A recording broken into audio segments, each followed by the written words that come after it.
Okay, I'm going to give you a few seconds to see if you can figure out what's wrong with this picture here.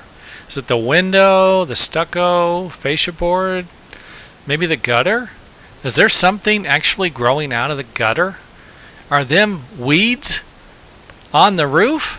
Well, they are. Now, this is what happens if you don't maintain your property. And worse than this, I've got to say, once you have a problem like this, where you've got plants actually growing in your gutter and you've got enough debris in your gutters, that means they're full, and these are full. You're actually pushing, you could actually keep water trapped. And when I say water, I mean moisture. You could keep the areas underneath your shingles moist for long periods of time, and that is not good for your roof. Now here's another picture, close-up of it, and of course the black arrow is pointing to the gutter, in case you haven't figured out where the gutter was.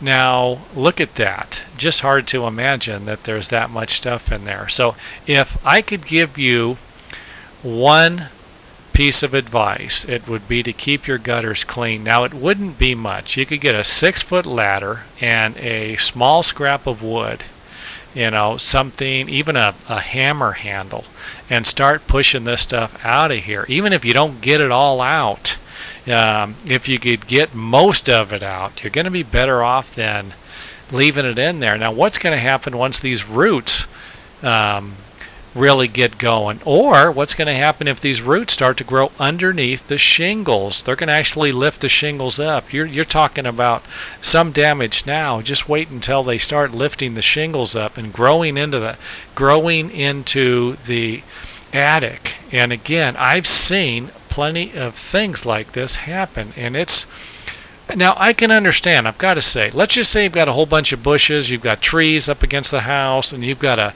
a tree that's just shedding leaves like crazy onto the roof, and you're not interested in maintaining your house, or you're an elderly person who just doesn't have the time anymore or the willpower, that's tough. And that is, if you run into a situation like that where you see somebody's house like this or in this kind of condition, it wouldn't be a bad idea just to go up and warn them.